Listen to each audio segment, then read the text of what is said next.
Assalamualaikum warahmatullahi wabarakatuh. Shalom, Om Swastiastu, Nama Budaya, Salam Kebajikan, salam sejahtera bagi kita semua, dan pastinya salam sehat ya. Kembali lagi dengan saya di sini Leonardo Sirait di Opini Bang Leo.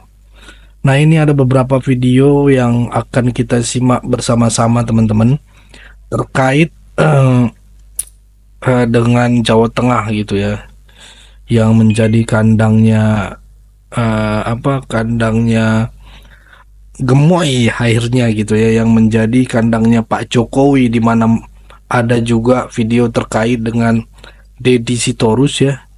Deddy Sitorus yang dipermalukan di acara anak-anak Abah dan para pembenci teman-teman. Di sana ada Deddy Sitorus dan PDIP kena roasting gitu ya, habis-habisan oleh anak Abah gitu ya. Waduh, ini sepertinya sok-sok mau jadi pahlawan gitu ya, kesiangan gitu. Tapi ya karena kalau saya lihat di sini Deddy Sitorus ini yang ditugaskan PDIP untuk membangun komunikasi kepada orang-orang yang membenci Pak Jokowi, untuk mensolidkan gitu kan barisannya teman-teman gitu ya. Tapi ya ada isu yang sangat lagi menarik terkait dengan perseteruan antar elit di dalam tubuh PDIP teman-teman ya, antara kelompok Bambang Pacul gitu ya, dan juga kelompok Ibu Puan gitu ya. Wah, ini yang paling menarik teman-teman, dan kalian jangan pernah lewatkan pembahasan dari video-video yang saya akan bagikan ini ya teman-teman. Oke, sebelum kita masuk ke videonya, jangan lupa untuk like, subscribe, dan share video ini. Tanpa harus berlama-lama, mari kita saksikan dulu video berikut ini. Orang yang paling banyak menindas rakyat Indonesia itu dia, mereka berdua. PDIP kemenikmati, tidak bisa tidak. Wow. Tidak bisa tidak. Sekarang pura-puranya atau beneran berantem, tapi didramatisir jadi pahlawan, terzolimi. Enggak, Bos. Saya sependapat dengan Pak Kurnia tadi, bahwa siapapun sekarang yang melawan Jokowi teman kita. Tapi khusus PDIP, catatan panjang. Kalau memang berani, mau ayo sama-sama, tapi tetap catatan panjang, kita memaafkan tapi tidak melupakan. Ya, dasar PDIP dasar sekali. Waktu revisi undang-undang KPU ngapain? Semua begitu banyak KPU, KPK, begitu banyak ngapain? Dulu waktu masuk posisi BBM naik, mewek, nangis. Sekarang paling depan pasang badan.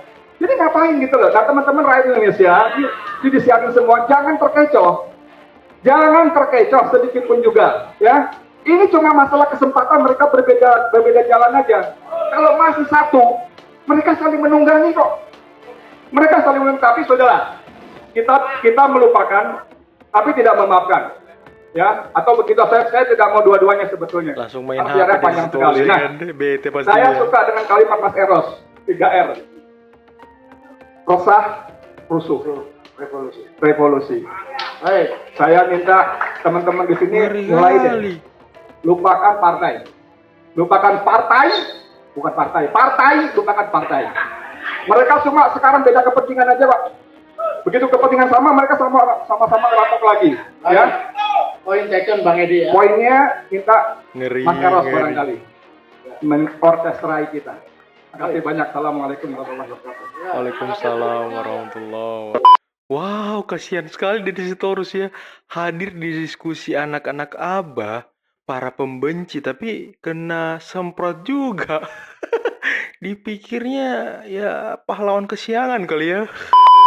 Polri sudah masuk ke ranah yang seharusnya dia jaga. Tidak. Kita berharap Polri menegakkan hukum dan undang-undang. Baik, Kalau mereka sudah melangkahi itu, lalu kita mau berharap sama siapa? Oke, jadi ketika PDI Perjuangan berkuasa, Polri tidak masuk dalam ranah politik, Anda bisa menjamin itu? Anda pernah dengar ininya nggak? Oke. Nggak, saya tanya Anda. Enggak, saya tanya kejujuran Anda dong Bang Deddy. Loh, saya tanya Anda pernah mendengar nggak berita seperti ini selama 9 tahun kami bersama pemerintahan Jokowi? Karena kan pada saat itu hubungan Enggak, saya PDI tanya Perjuangan dong. dengan Jokowi masih baik-baik Kamu kan aja. wartawan, pasti Ya. tahu dong. Ya. Coba Banyak sebutkan informasi saya. yang mengatakan aja. kedekatan PDI Perjuangan dengan Polri. Loh, kalau dekat ya pasti dekat. Ya. pasti sangat dekat Oke. dengan Polri. Tajam Oke. juga Nggak mungkin wartawan nggak ini kan. sebagai partai dalam Jadi pemerintahan. pada saat PD Perjuangan dekat dengan Polri tidak ada intervensi Pada politik zaman ya? SBY pun kita dekat Oke. dengan Polri, Nana. Oke. Tanya Pak Ugroseno itu. Baik. Tidak pernah kita bermasalah dan kita tidak bermasalah dengan institusi. Ini masalah dengan kelakuan orang per orang, tapi bersifat komando menurut kami. Asik. Aduh, gara-gara kandang bantengnya tumbang di Jawa Tengah, panjang banget urusannya ya, dramanya nggak berkesudahan. Kalau di tempat yang menang aja, bangga menang, semua normal-normal aja. Tapi di Jawa Tengah karena kalah, semua mua disalahin ya. Warganya dibilang SDM rendah, kandang bansos, kandang pacok, woi banteng.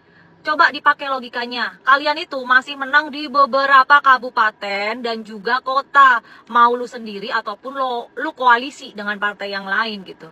Semua aja lu bilang gak netral. Dulu di Boyolali TNI yang lu bilang gak netral. Waktu ada simpatisan lu yang dipukul sama TNI itu. Gara-gara pakai knalpot brong. Udah tahu dilarang masih aja brang ya. Terus siapa yang menurut lu netral itu siapa? Hah? Semua lu bilang gak netral kalau lu kalah. Tapi di tempat yang menang lu diem-diem aja. Hah? Asik, betul. Mestinya ya Banteng ini introspeksi diri. Supaya apa? Supaya 2029 itu nggak makin nyungsep Banteng. Ya. Kesel Jangan banget sampai nih kayaknya. ya, jangan sampai bilang kalau Tuhan itu nggak netral. Gara-gara langitnya biru, nggak merah. Nih, jangan sampai nih. Ya. Udahlah Banteng. Tuhan gak Introspeksi netral diri. ya kan. Ya. Salam. Gas LPG 3 kg nih, 3 kg. Wow. Bansos itu, ya, bansos. Iya juga ya, di Jakarta ya mereka bilang ya masyarakatnya cerdas, pintar, SDM-nya bagus, ya kan itu terus narasi-narasinya, aduh. Orang Jawa Tengah itu pada marah sekarang ini, termasuk saya lah ya, karena narasi yang berkembang, Jawa Tengah itu Andika kalah karena rakyatnya miskin. Loh, makanya gampang sekali diperdaya oleh Jokowi, oleh Karena Mulyono. bansos. Sementara kalau Jakarta itu pinter. Gitu. Gimana, Bung Itu kebalikan Sylvester melihat? Mas Sahal, karena saya juga kemarin turun ya di Jawa Tengah ya, turun di Jawa Tengah di beberapa daerah lah, Boyolali, Solo dan sebagainya. Dan yang saya lihat masyarakat Jawa Tengah kali ini sangat pintar. Sangat pintar Karena kali mereka ini ya. nggak mau lagi ya kan mewarisi kayak kalau nggak salah itu Jawa Tengah salah satu provinsi yang termasuk termiskin ya. Iya, Betul. itu yang ngomong kan Trimedia dulu kan pernah. Trimedia Iya, Panjaitan. maksudnya waktu itu kan konteksnya PDIP belum Nggak mau nyalonin- Ganjar. belum nyalonin Ganjar. Nggak mau Ganjar. Nggak mau Ganjar, ya Ya. kan? Terus Trimedia nyerang. Terus Jangan upah Jawa minimum provinsi juga Rendah, salah paling rendah satu yang kayaknya. terkecil lah di Indonesia. Tapi yang menjadi pertanyaan teman-teman ya, dengan kondisi Jawa Tengah yang seperti itu, yang merupakan kandang banteng, yang berkuasa di Jawa Tengah selama kurang lebih 15-20 tahun, itu kan PDIP. Masa dia nggak bisa membawa perubahan yang besar bagi Jawa Tengah gitu? Apakah sejak dulu mereka memanfaatkan hal itu yang mereka sebutkan sekarang? Apakah dulu mereka juga bagi-bagi bansos di sana sehingga bisa menguasai Jawa Tengah, teman-teman? Sehingga ya, sekarang lawan-lawannya sudah tahu cara main mereka di Jawa Tengah. Wow, apakah mungkin seperti itu, teman-teman? Terus banyak hal ya. Saya juga teman-teman itu kan pada yang di Jawa Tengah itu masalah kesehatan, masalah pendidikan yang menurut mereka nggak tersedia dengan baik. Fasilitasnya juga minim, ya kan. Belum lagi jalan-jalan di Jawa Tengah loh ini.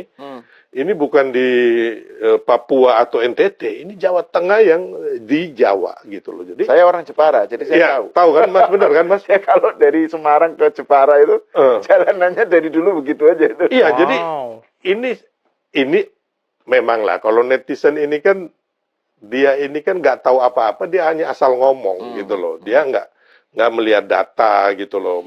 Dia nggak survei, nggak pernah masuk, nggak pernah. Jadi gini Mas, Nggak tahu seperti kondisi orang sebenarnya Jakarta lah ya. yang lebih mengetahui Papua, dia lebih pintar ngomong Papua daripada kayak kami ini atau saya sering punya usaha di Papua, Ya, terus ya. teman-teman Papua gitu loh. Jadi nggak aneh, tapi kalau itu kan sebenarnya terbantahkan dengan sendirinya bahwa kali ini orang Jawa Tengah pintar, hebat, sangat smart gitu loh. Dan keunggulan keunggulan apa namanya Tat Yassin sama Pak Lutfi. Pak Lutfi Tat ini, Yassin. karena mereka juga sudah bekerja lebih lama. Hmm. Kita lihat Pak Lutfi sudah punya jaringan, apalagi Tat Yassin kan. Ya. Tat Yassin ini selain mantan Wakil gubernurnya Pak Ganjar juga dia ini punya jaringan ini putranya Kelompok Kiai Islam. Maimun Zubair. Ya, yang Sarang, sangat pesantren Sarang itu sangat disegani ya, dihormati. itu Harvardnya pesantren lah, di Jawa iya, Tengah. iya, Iya, Bung. Jadi Iya, punya alumni yang tersebar di Jawa Tengah, Jawa Timur ya. iya, iya, iya. Networknya kuat dan itu betul-betul Tat Yassin ini premium lah, Gus level premium. Iya, jadi gini, Mas. Jadi itu kan penting. Yang saya gitu. bilang tadi, kenapa Jakarta beda ya? Mas Pram lebih unggul ya. Karena memang kalau di Jawa Tengah itu saya tahu persis, saya juga ikut turun ya kan, teman-teman juga benar-benar kerjanya sama seperti kayak Pilpres. Oh. Kita masuk ke kandang banteng, kandang merah itu, ya kan? Ya. Kita jadikan kandang gemoy kan. Kandang gemoy. Jadi benar-benar di Sulawesi Utara juga, di Banten, semua bekerja. Di DKI ini yang terus terang aja memang kurang unggul karena kerjanya kurang maksimal. Kurang maksimal ya. Ya, begitulah teman-teman ya. Ya ini kan Komisi 3 isinya politisi semua, pasti kan saling update, saling lapor gitu, ada nggak? Secara langsung dan detail belum sih. Nggak ada. Saya belum ada. Oke, dari teman-teman partai lain Ya belum ada juga. mengeluhkan gitu? Belum ada juga. Nggak ada juga ya? Ya itu mereka bahkan menganggap pemilu kada saat ini tidak ada ekses-ekses yang membuat Kamtipmas itu terancam ya. Jadi bagus-bagus saja landai semuanya. Jadi kalau ada masalah-masalah sengketa itu silakan ada salurannya. Ya kalau mau PSU atau mau ke MK nanti kalau sudah real count-nya diterbitkan silakan saja kita kawal. Jadi pengaduan-pengaduan yang spesifik itu tentang pelanggaran pemilu di Komisi 3 itu belum ada yang masuk, apalagi kalau kita lakukan RDP belum ada. Oke, karena ada beredar di media sosial bahwa yang diganggu bukan Koalisi Indonesia Maju Plus nih, tapi partai yang di luar Koalisi Indonesia Maju Plus.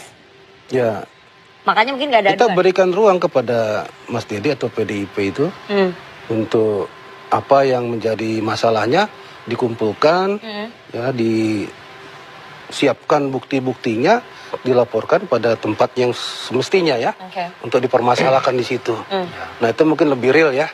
Kalaupun ada mungkin nanti tersangkut polisian mungkin sebagai cawe-cawe di situ, ya diungkap saja di situ. Itu yang jadi problem sama kita kan. Pertarungan lama menyangkut Pilpres itu balik lagi sekarang ini. Setiap ada momen politik itu pasti itu muncul lagi. Orang puan, non puan.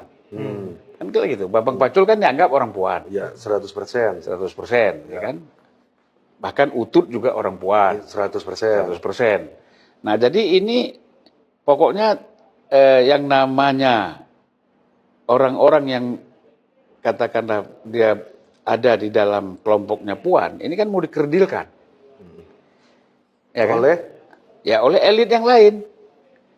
Siapa? Ya bisa sekjen. Hasto maksudnya. Ya bisa. Siapa yang membuat isu Bambang Pacul ini main dua kaki? Siapa? Enggak tahu, kan tadi ada. Di media rame. Di media rame kan? Iya. Nah, siapa? Biasa kan yang ngomong-ngomong seperti itu kan sekjen atau elit-elit PDIP yang lain kan? Yang non puan lah. Gitu. Dan karena sebenarnya basis puan kuat di Jawa Tengah kan? Karena ini bukan hanya wajahnya Bang Pacul, tapi wajahnya Mbak Puan di Jawa Tengah. Iya. Dapilnya Mbak Puan, dapilnya Pak Utut, dapilnya Pak Bambang Pacul. Wow, ya juga ya. Nah, jadi kalau kita lihat di sini, ini ada upaya-upaya mengkerdilkan ini, gitu loh. Nah, oleh karena itu kalau saya melihat bahwa isu-isu seperti itu nggak mempan, karena Bambang Pacul ini kan udah cukup berakar di sana. Ini kan mainan-mainan elit nih. Yang ingin seolah-olah ditangkap oleh Ibu Mega, kemudian ini nggak benar nih. Tapi kan lagi-lagi di PDI itu hakim tertingginya Bu Mega. Dan dimainkanlah isu ini untuk mempengaruhi pandangan Bu Mega. Berarti tujuannya itu kan? Jadi sasaran dari campaign di media sosial ini pembusukan tadi yang Ari bilang Iya. adalah telinganya Ibu Mega. Ya artinya ingin disampaikan dikesankan kepada Ibu Mega, orang-orang ini tidak fokus, tidak solid membantu Andika. Padahal angka Kemenangan survei Andika. naik nih. Angka survei naik, ya kan? Nah, Bisa karena mesin, bisa karena Pak Adi kayak Iya. kerja macam-macam. Iya, Tapi faktornya ini bekerja faktor, semua. Iya. Iya. Nggak mungkin dua kaki lah kalau ada angka yang naik gitu. lari, ya kan? Itu kan udah pasti masyarakat juga goyang kan? Ini kan masyarakatnya solid juga kok. Survei solid kan? Jadi kalau saya melihat kembali lagi persoalan pertarungan antara kelompok yang ada di elit PDIP ini belum selesai.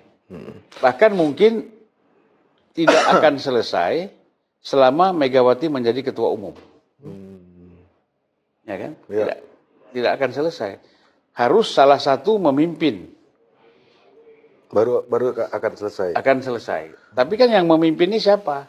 Ini maksud abang kalau Megawati ketua umum ada ini pertarungan sekjen berarti ini. Apakah Hasto akan mengukir sejarah akan menjadi sekjen 3 kali atau ada orang lain yang akan menggantikan Hasto gitu? Kalau Sekarang konteksnya kan kalau Megawati. dari segi kita bicara komunikasi politik, Hasto ini kan udah gagal. Ya.